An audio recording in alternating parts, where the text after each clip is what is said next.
من الشيطان الرجيم بسم الله الرحمن الرحيم وداود وسليمان إذ يحكمان في الحرث إذ نفشت فيه غنم القوم وكنا لحكمهم شاهدين ففهمناها سليمان وكلا آتينا حكما وعلما وسخرنا مع داود الجبال يسبحن والطير وكنا فاعلين۔ اور داؤد اور سلیمان کو بھی ہم نے اپنی رحمت میں داخل کیا اور یہی نعمت ان کو دی جب وہ کھیتی کے بارے میں فیصلہ کر رہے تھے جسے کچھ لوگوں کی بکریاں اجاڑ گئی تھی، جن کھیتیوں کو کچھ لوگوں کی بکریاں اجاڑ گئی تھی، اور جب وہ فیصلہ کر رہے تھے تو ہم انہیں دیکھ رہے تھے۔ اس وقت ہم نے سلیمان کو صحیح فیصلہ سجھایا، صحیح فہم دیا، جبکہ ہم نے قوت فیصلہ اور علم دونوں کو عطا کیا تھا۔ اور داؤد کے ساتھ ہم نے پہاڑوں اور پرندوں کو مسخر کر دیا تاکہ وہ ان کے ساتھ تسبیح کیا کریں، اور یہ تسخیر ہم ہی کرنے والے تھے۔ معزز سامعین کرام، یہ سورۃ الانبیاء ہے، سورۃ الانبیاء سورہ نمبر 21، اور اسی سورت سے آپ کے سامنے آیت نمبر 78 79 70 پر 8 70 پر 9 یعنی 78 اور 79 نمبر کی دو آیات آپ کے سامنے تلاوت کی گئی اور اس کا ترجمہ پیش کیا گیا۔ معزز سامعین کرام، جیسا کہ اس سے پہلے یہ بات آپ کے سامنے واضح کیا جا چکا ہے کہ یہ سورۃ الانبیاء ہے، اور اس میں اللہ تبارک و تعالی نے مختلف انبیاء کے قصے کو، ان کے واقعے کو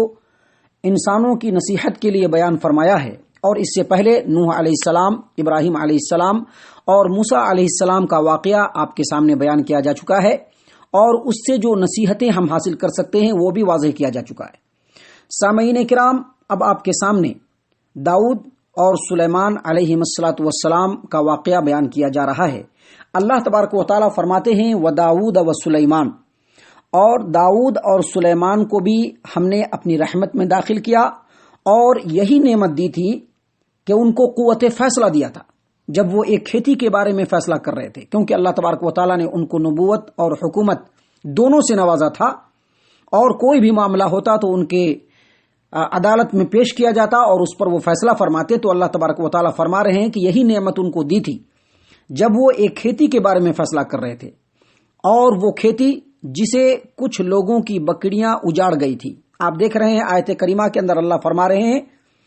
وَدَاوُودَ وَسُلَيْمَانَ إِذْ يَحْكُمَانِ فِي الْحَرْثِ إِذْ نَفَشَتْ فِيهِ غَنَمُ الْقَوْمِ۔ اذ نفشت، یہ جو نفشت ہے یہ دراصل نفشہ سے ہے۔ نفشہ اس کا مطلب ہوتا ہے رات کے وقت بکریوں کا بغیر چرواہے کے چرنے کے لیے منتشر ہونا، یعنی رات کے وقت میں بکریاں چرواہے کے بغیر چرنے کے لیے جب منتشر ہو جائیں، نکل جائیں، تو اس کے لیے نفشہ کا لفظ استعمال ہوتا ہے۔ اصل معاملہ یہ ہے کہ کچھ لوگوں کی بکریاں رات کے وقت میں کسی کی کھیتی کو چر گئی اور اجاڑ گئی۔ کھیتی والے نے داؤد علیہ الصلاۃ والسلام کی عدالت میں دعویٰ دائر کر دیا۔ آپ نے جس کے اوپر الزام تھا اس کو بلایا، اور اس کے سامنے جب سارے معاملے کو رکھا تو اس نے اعتراف کر لیا۔ اب انصاف کا تقاضا یہ ہے، قانون کے مطابق جس کی بکری نے یہ معاملہ کیا ہے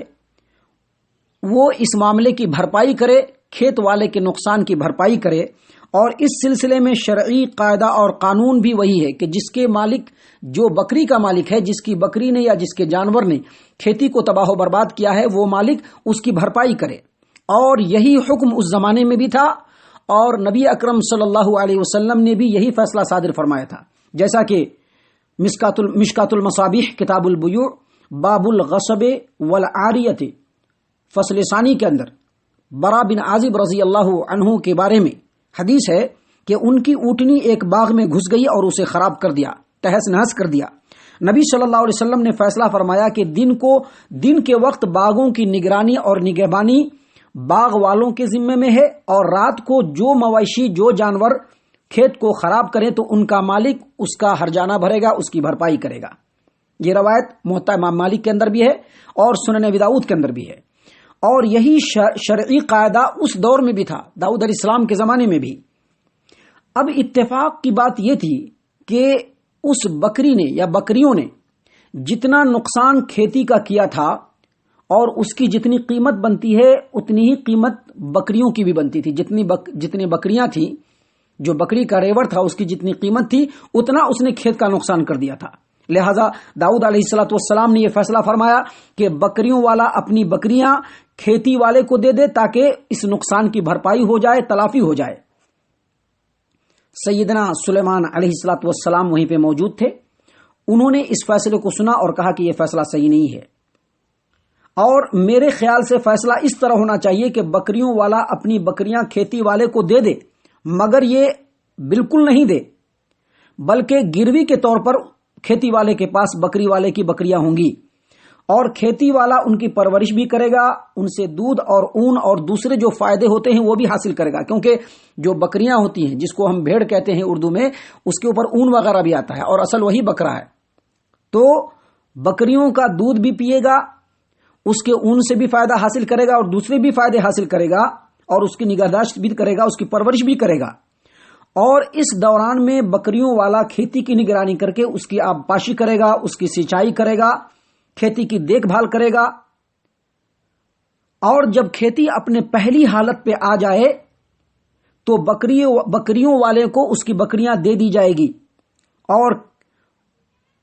جائیں، اور اس فیصلے سے کھیتی والے کے نقصان کی بھرپائی بھی ہو جائے گی اور بکریوں والے کا نقصان بھی زیادہ نہیں ہوگا۔ لہذا سلیمان علیہ السلام کے اس فیصلے کو سیدنا داؤد علیہ السلام نے درست تسلیم کیا اور اپنے اس فیصلے سے رجوع کر لیا۔ یہی وہ فیصلہ ہے جس کے بارے میں اللہ تبارک و تعالیٰ نے واضح طور پر فرمایا، کہا وَدَاوُودَ وَسُلَيْمَانَ إِذْ يَحْكُمَانِ فِي الْحَرْثِ إِذْ نَفَشَتْ فِيهِ غَنَمُ الْقَوْمِ وَكُنَّا لِحُكْمِهِمْ شَاهِدِينَ فَفَهَّمْنَاهَا سُلَيْمَانَ وَكُلًّا آتَيْنَاهَا حُكْمًا وَعِلْمًا۔ اور داؤد اور سلیمان کو بھی یہی نعمت دی تھی کہ جب وہ ایک کھیتی کے بارے میں فیصلہ کر رہے تھے، جس کھیتی کو کچھ لوگوں کی بکریاں اجاڑ گئی تھی، اور جب وہ فیصلہ کر رہے تھے تو ہم دیکھ رہے تھے انہیں، اور اس وقت ہم نے سلیمان علیہ الصلاۃ والسلام کو صحیح فہم دیا، صحیح فیصلہ سجھا دیا، اور صحیح فیصلہ انہوں نے کر دیا۔ وَكُلًّا آتَيْنَاهُ حُكْمًا وَعِلْمًا، جبکہ ہم نے قوت فیصلہ اور علم دونوں کو عطا کیا تھا، لیکن صحیح فیصلے کی رہنمائی ہم نے کس کی سلیمان علیہ الصلوۃ والسلام کی۔ اب دیکھیے، سیدنا داؤد علیہ السلام اور سیدنا سلیمان علیہ السلام دونوں کے دونوں نبی ہیں، اور دونوں کو اللہ نے قوت فیصلہ بھی عطا کی تھی اور علم نبوت بھی دیا تھا۔ اس کے باوجود سیدنا داؤد علیہ السلام سے فیصلے میں اجتہادی غلطی ہو گئی، یعنی اس کا مطلب یہ بنا کہ قاضی یا فیصلہ کرنے والا یا جج اگرچہ نیک نیتی کے ساتھ فیصلہ کرے، لیکن اس کے باوجود اس سے اجتہادی غلطی ہو سکتی ہے۔ اور اس سلسلے میں صحیح البخاری کتاب الاحکام کی روایت ہے، حسن بصری رحمہ اللہ کہتے ہیں کہ اللہ تعالیٰ نے داؤد علیہ السلام اور سلیمان علیہ السلام دونوں کو قوت فیصلہ اور علم دیا تھا، پھر اللہ تبارک و تعالیٰ نے سلیمان علیہ السلام کی تو تعریف کی، لیکن داؤد پر کوئی ملامت نہیں کی، ان کا کوئی مواخذہ نہیں کیا۔ اگرچہ وہ فیصلہ درست نہیں تھا، پھر بھی اللہ تبارک و تعالیٰ نے ملامت نہیں کیا۔ اور قرآن کریم میں اللہ تعالیٰ اگر ان دونوں پیغمبروں کا ذکر نہ کرتا تو حسن بصری رحمہ اللہ کہتے ہیں کہ میں سمجھتا ہوں کہ قاضی لوگ تباہ ہو جاتے، مگر اللہ تبارک و تعالیٰ نے سلیمان علیہ السلام کے درست فیصلے پر ان کی تعریف کی، اور داؤد علیہ السلام کو ان کی اجتہادی غلطی پر معذور رکھا، ان کا مواخذہ نہیں کیا، ان پر ملامت نہیں کی۔ اس سے یہ پتہ چلتا ہے کہ کوئی مجتہد یا کوئی قاضی یا کوئی حاکم یا کوئی جج اگر کوئی فیصلہ کرے تو اس میں اجتہادی غلطی کا امکان بالکل باقی رہتا ہے، اور اس سے غلطی ہو سکتی ہے، لیکن اس کے باوجود وہ قابل ملامت اور قابل مواخذہ نہیں ہے۔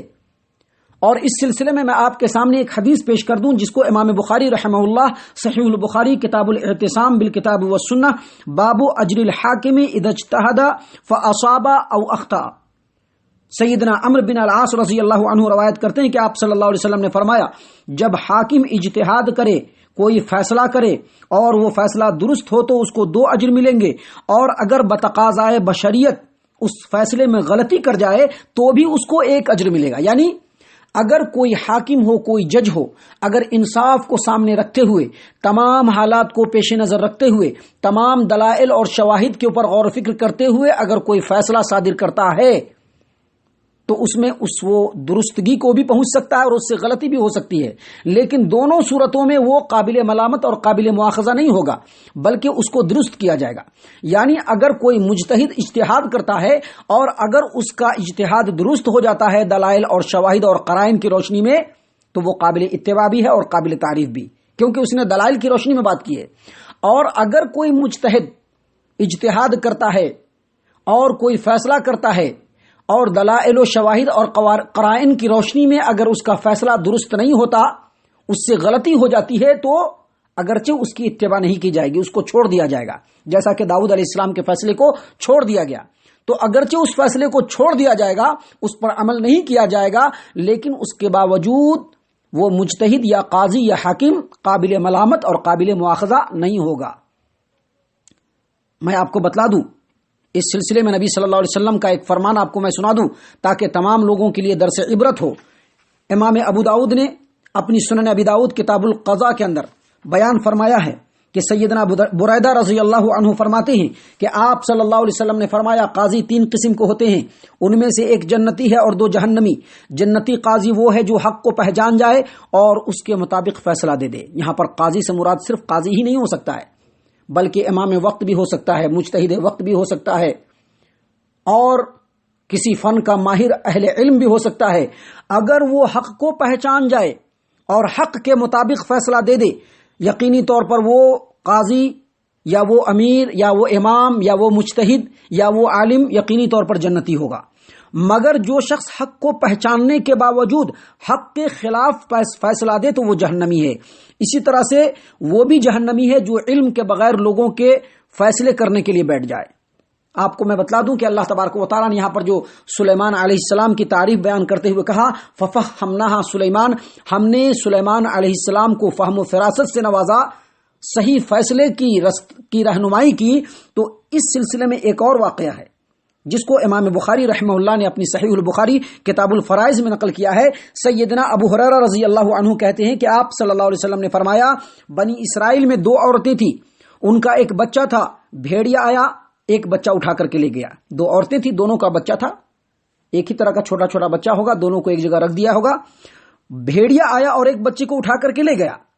اب دونوں عورتیں آپس میں جھگڑنے لگی، ایک نے کہا کہ تیرا بچہ لے گیا، دوسرے نے کہا کہ نہیں تیرا بچہ لے گیا۔ آخر دونوں فیصلے کے لیے سیدنا داؤد علیہ السلام کے پاس آئیں۔ سیدنا داؤد علیہ السلام نے سارے معاملات کو دیکھا اور شواہد و قرائن کی روشنی میں بچہ بڑی عمر والی عورت کو دلا دیا، لیکن اس پر دونوں راضی نہیں ہوئی۔ پھر یہ دونوں عورتیں دوبارہ فیصلہ کے لیے سیدنا سلیمان علیہ السلام کے پاس آئیں اور اپنا اپنا دعویٰ پیش کیا۔ اس وقت سلیمان علیہ السلام صرف 11 برس کے تھے۔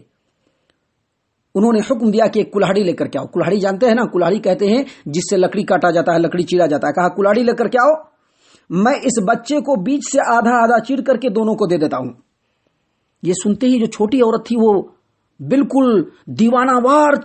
تڑپنے لگی، چیخنے لگی کہ نہیں نہیں، اللہ آپ پر رحم کرے، آپ ایسا نہ کیجئے، یہ بچہ بالکل ایسے ہی چھوڑ دیجئے اور اس بڑی والی عورت کو دے دیجئے۔ سیدنا سلیمان علیہ السلام نے اس بچے کو اٹھایا اور چھوٹی عمر والی عورت کو دلا دیا۔ یعنی داؤد علیہ السلام نے اس لحاظ سے بڑی عورت کے حق میں فیصلہ دے دیا کہ ایک تو وہ بڑی عورت ہیں اور دوسرا بچہ اس کے پاس تھا۔ یہ دیکھ کر کے داؤد علیہ السلام نے فیصلہ اس بڑی عورت کے حق میں دے دیا، لیکن جو فیصلہ سیدنا سلیمان علیہ السلام نے سنایا وہ عین فطرت انسانی کے مطابق تھا، کیونکہ انہوں نے آزمایا، دونوں کو اجتہاد کیا اور ایک ٹرک کے ذریعے سے، ایک پریکٹیکلی انداز میں دونوں کو آزمایا کہ بچے کو 2 ٹکڑا کر کے یہ فیصلہ کیا کہ بچے کو 2 ٹکڑا کریں گے اور دونوں کو آدھا آدھا دے دیں گے۔ یہ فیصلہ جب سنایا تو وہ پہلے سوچ رہے تھے کہ جو حقیقی ماں ہوگی وہ کبھی ایسا نہیں چاہے گی، لہٰذا جب انہوں نے یہ فیصلہ سنایا تو چھوٹی عورت فوراً اپنے بچے کے 2 ٹکڑے ہونے پر تلملا اٹھی اور کہا کہ ایسا نہ کیجیے، بھلے ہمارا بچہ ہم کو نہ ملے لیکن وہ زندہ رہنا چاہیے، آپ اسی کو دے دیجیے۔ اور جو بڑی عورت تھی سننے کے بعد بھی بالکل اپنی جگہ پر پرسکون کھڑی تھی، تو اس چیز کو سامنے رکھ کر کے سلیمان علیہ السلام نے چھوٹی عورت کے حق میں فیصلہ کر کے بچہ اس کو دلا دیا۔ اور فیصلے کے وقت ایسی باتیں، ایسی سوجھ بوجھ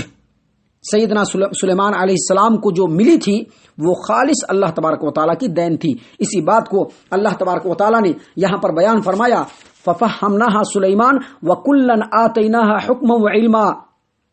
اس وقت ہم نے سلیمان کو صحیح فیصلہ سجھا دیا، صحیح فہم و فراست سے نوازا، جبکہ ہم نے قوت فیصلہ اور علم دونوں کو، وَكُلًّا آتَيْنَا حُكْمًا وَعِلْمًا، جبکہ ہم نے قوت فیصلہ اور علم دونوں کو عطا کیا تھا۔ معزز سامعین کرام، اس کے بعد اللہ تبارک و تعالیٰ فرماتے ہیں جو نعمتیں انہوں نے داؤد علیہ السلام اور سلیمان علیہ السلام پر کی، ان کو بیان کرتے ہوئے اللہ تبارک و تعالیٰ مزید فرماتے ہیں، وَسَخَّرْنَا مَعَ دَاوُودَ الْجِبَالَ يُسَبِّحْنَ وَالطَّيْرَ وَكُنَّا فَاعِلِينَ، اور ہم نے داؤد علیہ السلام کے ساتھ پرندوں کو اور پہاڑوں کو مسخر کر دیا، ان کے تابع کر دیا کہ وہ ان کے ساتھ تسبیح بیان کیا کریں۔ اور یہ تسخیر یعنی پہاڑوں کو اور پرندوں کو ان کے تابع کرنے والے ہم ہی تھے، دوسرا کوئی نہیں تھا۔ یعنی ہم اس قدر با اختیار اور قادر مطلق ہیں کہ یہ کام کرنے والا کوئی دوسرا نہیں بلکہ ہم ہی تھے۔ سیدنا داؤد علیہ السلام کی خوش الہانی لوگوں کے درمیان بالکل عام ہے، اور لحن داؤدی کا لفظ محاورتاً استعمال ہوتا ہے۔ آپ کی آواز اس قدر سریلی اور خوشگوار تھی کہ جب آپ اللہ تبارک و تعالیٰ کی حمد و ثنا کے گیت گاتے تو ساری کائنات مسحور ہو جاتی، وجد میں آنے لگتی، پہاڑوں میں گونج پیدا ہو جاتی، اور یوں معلوم ہوتا کہ پہاڑ بھی آپ کے ساتھ حمد و ثنا کی گیت گا رہے ہیں۔ یہی حال پرندوں کا تھا، چڑیوں کا تھا کہ جب آپ حمد و ثنا کی گیت گاتے وہاں پر پرندے اکٹھا ہو جاتے اور آپ کے ہمنوا بن جاتے۔ جب آپ زبور تلاوت کرتے تو وہ بھی آپ کے ساتھ آ کر کے تلاوت کرنے لگتے۔ اور یہ ساری جو قابلیت تھی، یہ جو فہم تھا، اور یہ جو اللہ نے صلاحیت دی تھی، اللہ فرماتے کہ یہ سب ہم کرنے والے تھے، یہ سب میرا اختیار ہے۔ اور دراصل مکہ والوں کو یہ بتلایا جا رہا ہے اور لوگوں کو یہ بتلایا جا رہا ہے کہ جتنی بھی قابلیت آج دنیا کے اندر لوگوں میں پائی جاتی ہے، اور اگر کسی کے پاس مال و دولت ہے، صلاحیت ہے، علم و فن ہے، صنعت و حرفت کا علم ہے، یہ سب اللہ تبارک و تعالیٰ کی طرف سے۔ معزز سامعین کرام، اللہ تبارک و تعالیٰ یہاں پر سلیمان اور داؤد علیہ السلام کے قصے کو آگے بھی بیان کیا ہے۔ انشاءاللہ ہم باقی واقعے کو کل کے درس میں آپ کے سامنے پیش کریں گے۔ اللہ تبارک و تعالیٰ سے ہم دعا کرتے ہیں کہ اللہ تبارک و تعالیٰ ہم تمام کو ان واقعات کی روشنی میں ہمیں نصیحت حاصل کرنے کی توفیق عنایت فرمائے، اور جو تقاضے ان واقعات کے ذریعے سے اللہ تبارک و تعالیٰ ہم سے کر رہے ہیں، ہم اللہ تبارک و تعالیٰ ہم تمام کو ان تقاضوں کو پورا کرنے کی توفیق عنایت فرمائے۔ آمین یا رب العالمین، وما علینا الا البلاغ المبین۔